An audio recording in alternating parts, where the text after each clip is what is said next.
What is up, everybody? This is Team Anamex, and I am Tina Gomez. And I'm Mark Wynn. And we're going to do a discussion on one of our favorite things, which is just pretty much anything superhero comic book related.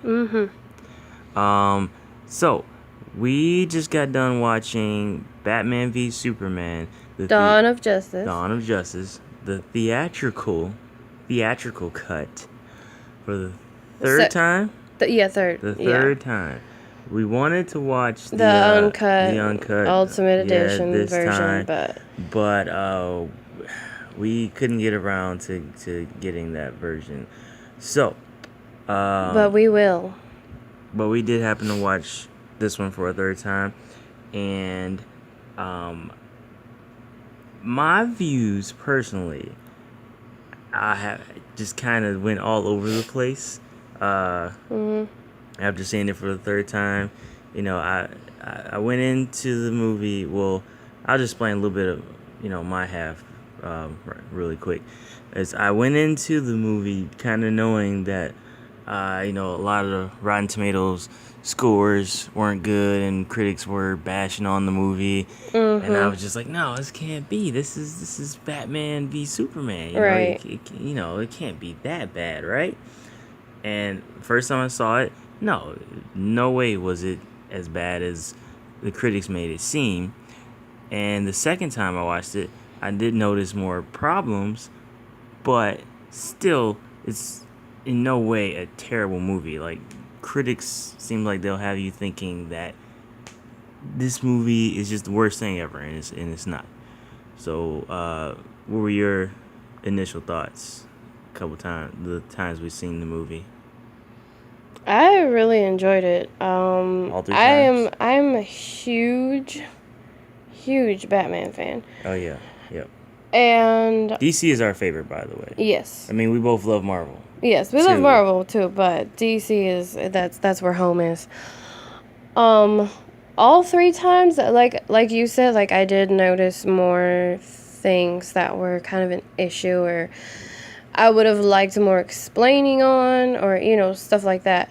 But yeah, I enjoyed it every single time that I watched it. I mean, the story is, it's not completely solid, because like I said, there are things that I really wanted to know more about, or that was just thrown in there and I did not know why.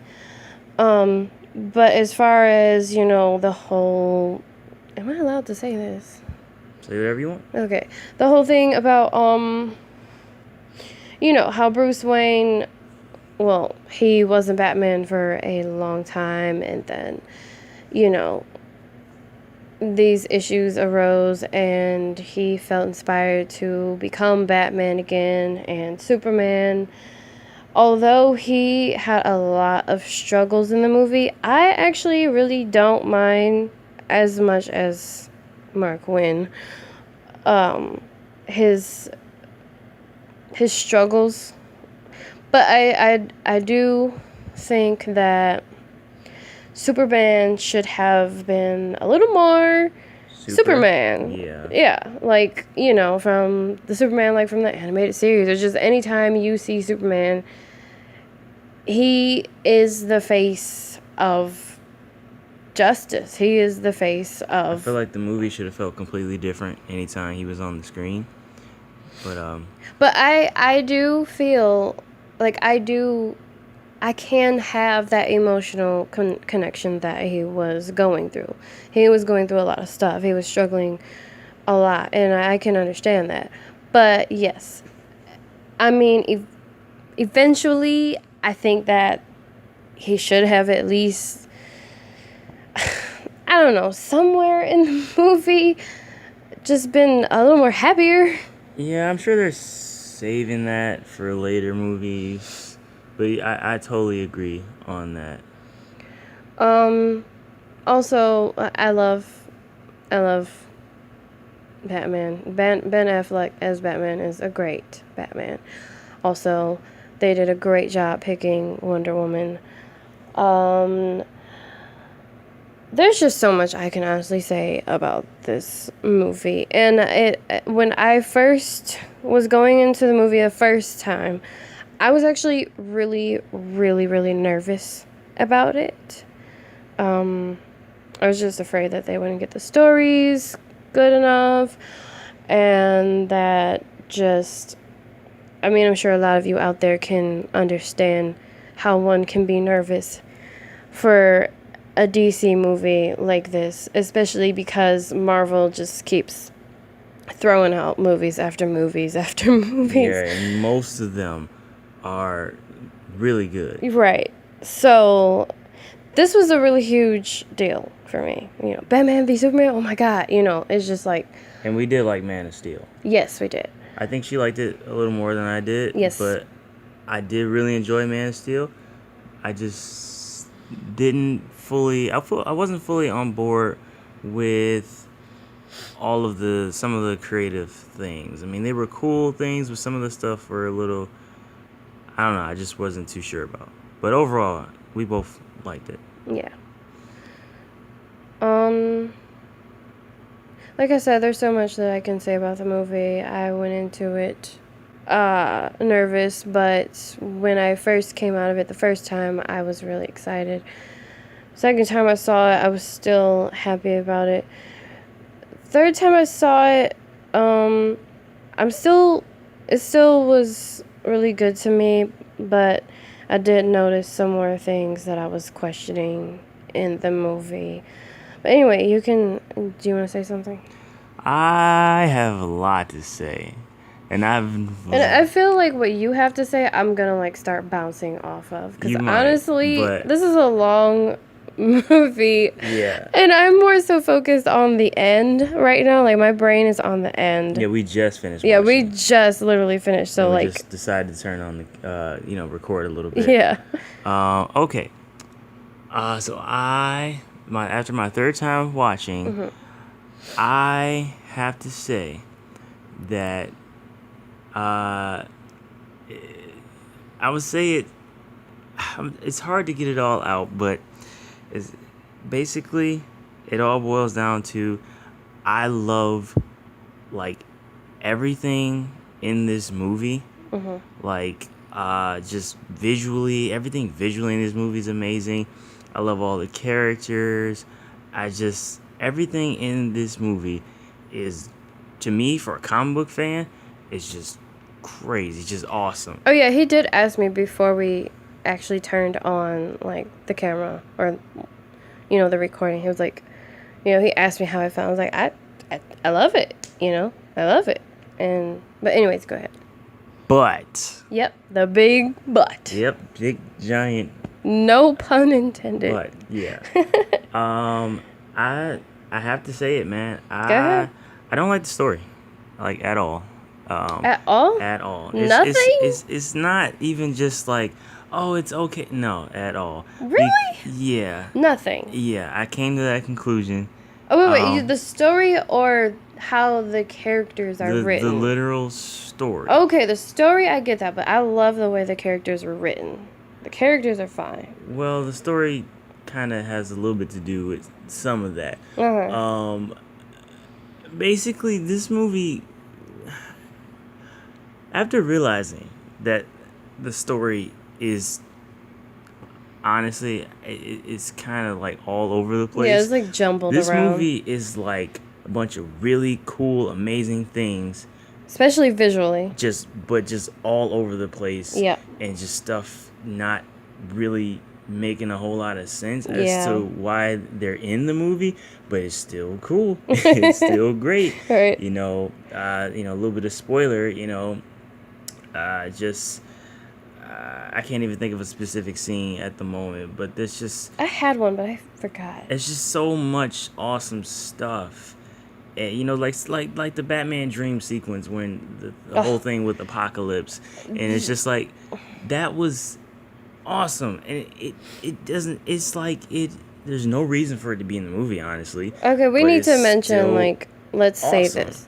Let's say this, right now. This is a partial spoiler review. But we'll put that in the title. Okay. Go ahead. Yes, I agree with that apocalypse scene.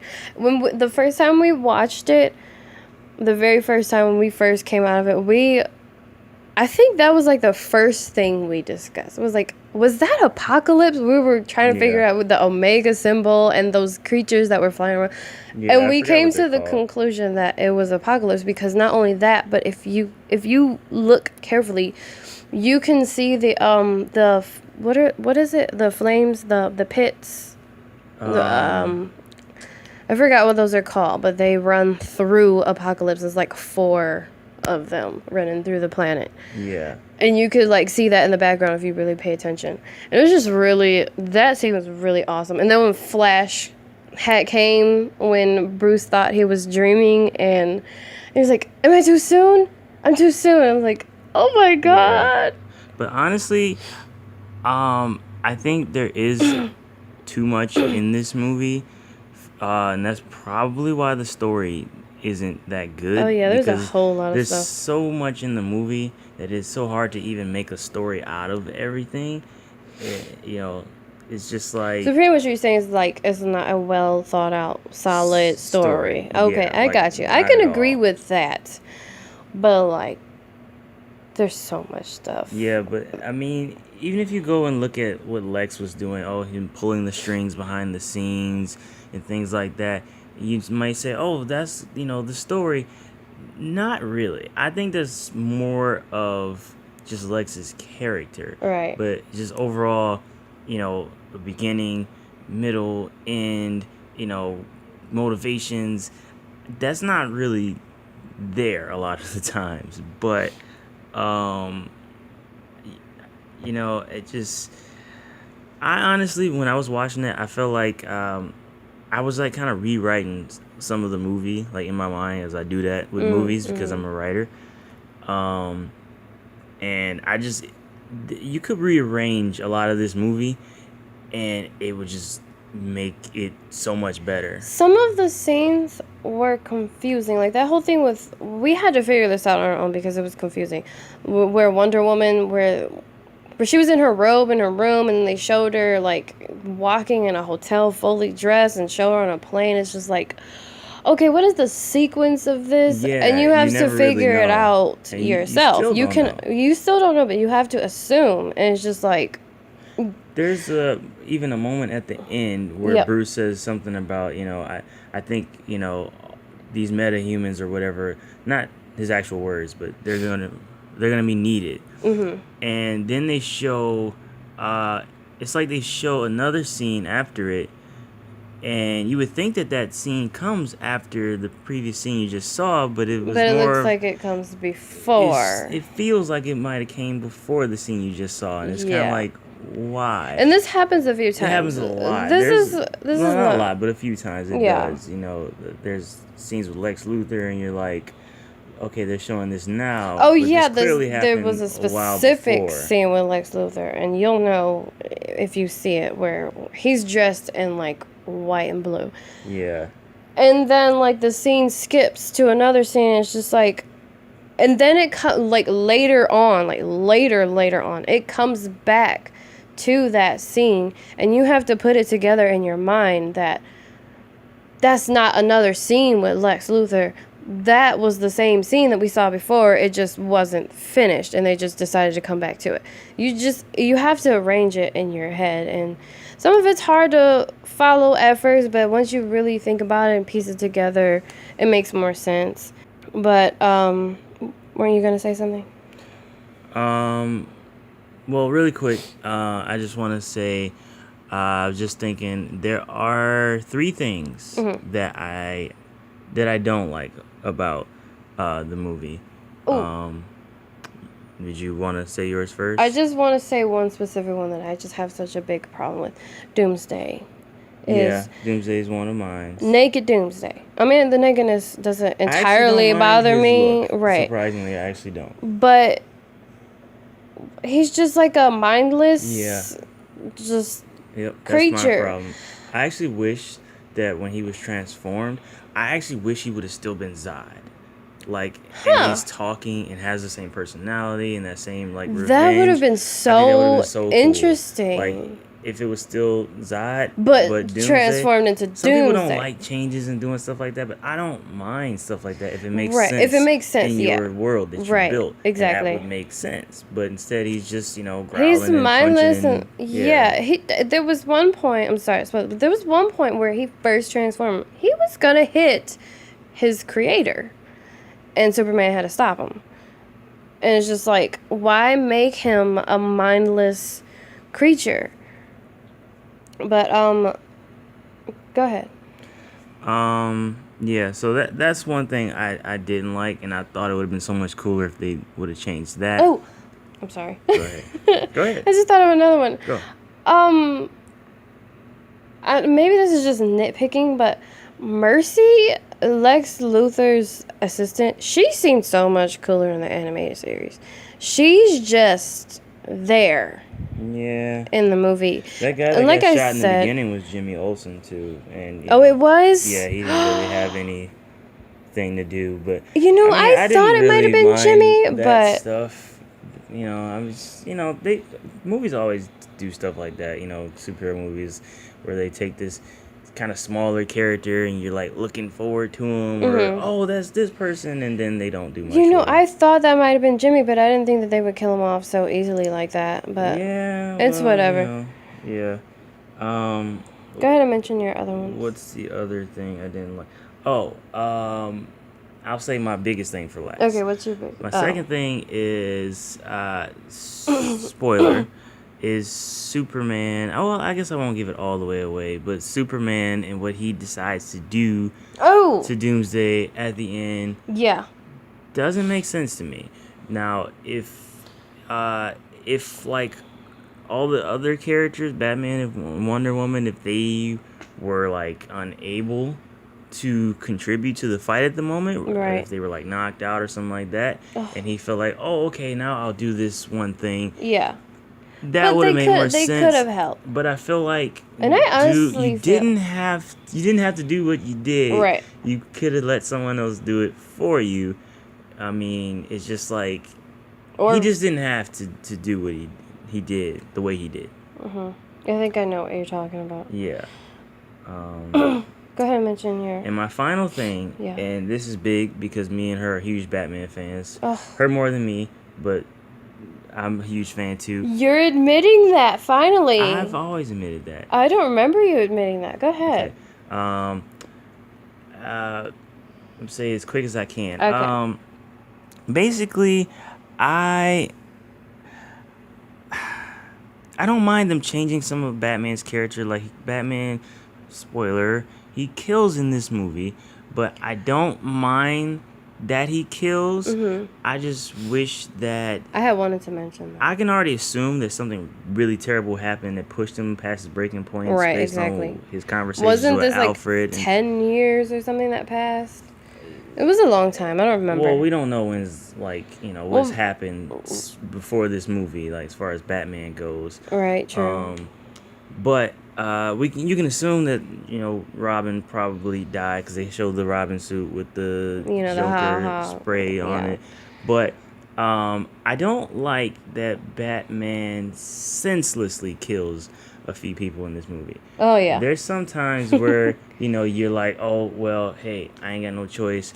I'm gonna have to kill you. You're trying to kill me. Right. But there's some times where especially, I wish they would have took this whole scene out of the movie actually. What? Because it's just ridiculous. It's the boat scene where not the boat scene, but where he's trying to get the kryptonite. Yes. And he kills so many people. Are you talking about the people bazooka? Ridiculously in that part. There's a part where he shoots a car until it explodes and drives through it.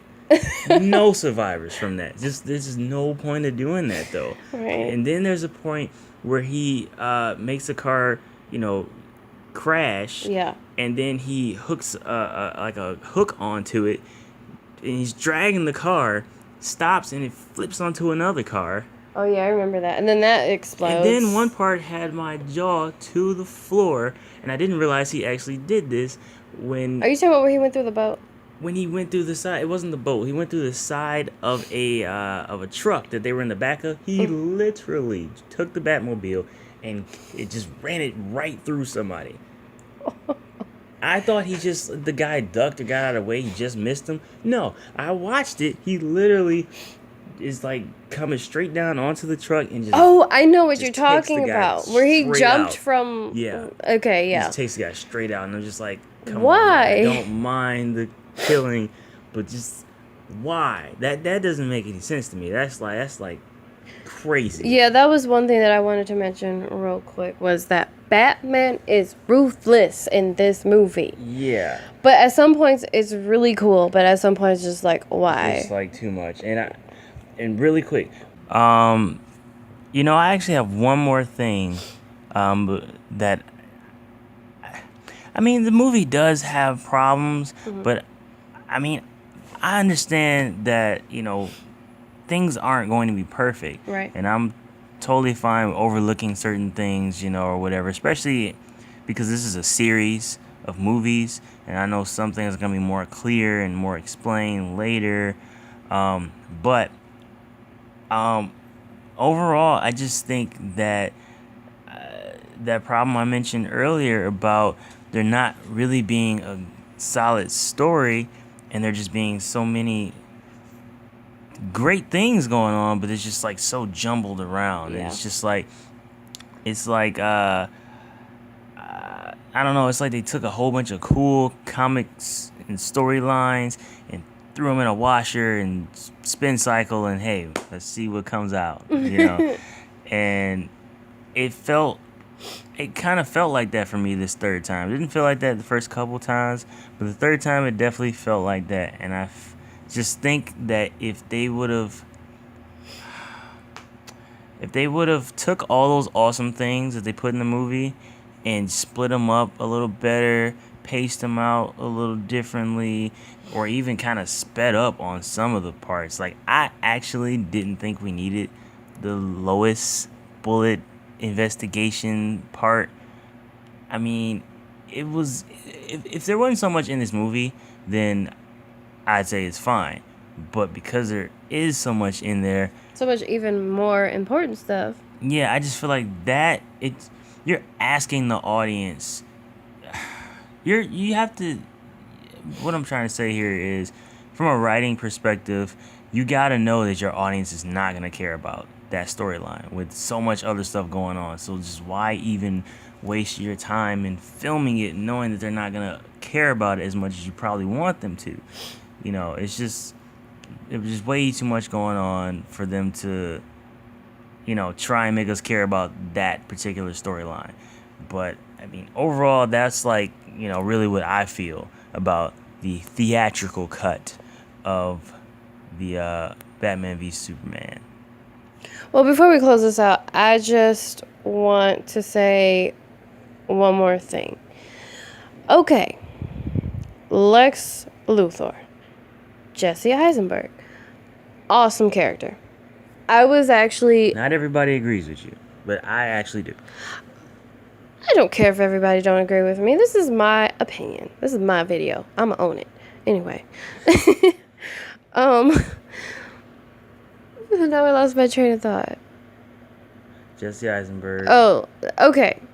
So, before this movie came out, when Jesse Eisenberg was announced that he was going to be Lex, I was like, what? Jesse? It just did not feel right. And it also made me a little nervous because of, you know, his past movies. It's just his character did not seem like he would be able to live up to the Lex Luthor that I know and love, which is mainly from, like, the animated series. Yeah, that billionaire, rich guy, you know. But he's so calm and collected, and he's always scheming stuff, and he's just an awesome villain. I don't know about calm. No, I'm saying, like, dude, Superman will come in his office. True. And he won't even be scared. Yes, from the series. Yeah. The series. And I just was unsure of Jesse pulling off such a really awesome villain that I really do love. But I do have to say, and I know there are going to be a ton of people that don't agree with me, but I like Jesse as Lex. And I do too, actually. He is crazy, and I just love it. He's crazy, and I love that he talks in riddles sometimes, and it's just... I actually think that what Lex had to say in this movie was... all of it was... I loved it, because it was like... it's like he had this thing where with like theology and you know, just all this, you know, this talk about gods, and I love like almost all of his dialogue. Yes. Whoever wrote, well, not whoever, but when they wrote his dialogue, they got him good. Like, well, I think that the character was good, but you know, in terms of being like that Lex that everybody knows. Yeah. I mean, no, he was completely different. He but still that's has okay. Right, and I'm okay with that. But I didn't mind it. He's a crazy, really intellectual character. A lot of people might think he's too similar to the Joker, though, the way he acts. The thing is, I don't mind that, okay? I love the Joker, but he's not entirely the Joker, in my opinion. There's just some differences there. I would say the Joker is way more crazy. But I want to say the only thing that I have a problem with Lex is I don't know if it's the Lex Luthor that we know. Like, I'm confused. Because when he said, you know, my dad was the Lex in the Corp, and then I'm like, okay, so his dad was Lex Luthor too? And then they call I might him... have read somewhere, I'm going to cut you off, that Lex was like the Lex from the comics and the series. I think he was a junior, but I'm not really sure, to be honest. So you're saying Jesse is Lex? He could be. I kind of wish they would have came out and kind of told you, you know, hey, this is Lex. Yeah, because I actually like the idea more of that this was his son. And he's a little, you know, different. Yeah, and that would make sense, too. Yeah. A lot more sense. Like, his dad was probably more of a business type. You know, the kind from the animated series and stuff. Yeah, and then his offspring is, like... pretty much just, you know, manipulating all of his dad's resources and everything his dad built. Which would be so awesome. But I just don't know. I just don't know if... they shaved his head at the end, so it's kind of like they're telling us... so it's like they're telling us... he is the one... the one that we're used to. Right, so that's why I'm really confused about that, and that's really the only problem I have with his character, is because I don't know which character he is. I'm glad they didn't kill him. Yes, because me too. They tend to do that all the time in superhero movies. Every villain... a lot of times villain ain't that good anyway in a lot of these movie storylines, but they always kill him and you never see him again. There's like just one time, one movie. I always thought that, hey, especially with Batman, not all the time, but yeah, I know what you're saying. That's how it goes, unless they're gonna be good later. Right. But most of the time, I wish that, oh, you know, you're bad, let's lock you up, and maybe you can have a chance to come back in a sequel or something like that. Right, you know? And I respect that. And not only that, but you gotta like his character. I know a lot of people don't, but he is just, I don't know. I'm just drawn to that. And it's just, like I said, the only problem I have is the fact that I honestly just don't, I'm just confused if he's the son of Lex or if he is Lex. I think that mostly to do with, like I've been saying, is that the whole movie it's honestly really confusing, to be honest. A lot of stuff you don't know why it's happening, or how for it's sure happening. What it is about. Like, but I get that, but yeah, you know, so. But that's really the last thing that I had to say, and I know that everyone has their own opinions. Right. So I mean, hey, if you want to express your opinion down in the comment, go right ahead. But that's it for now, and we want to thank you guys for watching and supporting us, and that's it for this video. Wait, What? Don't forget to check us out on DeviantArt and follow us on Twitter for updates and art on DeviantArt. I know we don't have a lot up there yet, but we're working on it. Yeah, we're working on it. We have the Gift of Fortune already to go for free. You guys can read that. Tell us what you think. We're still working on Anamex Volume 1 and 2. Yeah, we're just having some technical issues with uploading the entire file to DeviantArt. So we're just trying to figure out what we can do about that to provide Anamex for you guys for free. So yeah, and when we can do that, you follow us on Twitter, and you'll know before we make the next video or whatever. But yeah, that's it. And like I said, thanks you guys always for supporting us. We really appreciate it, and we will be back with much more.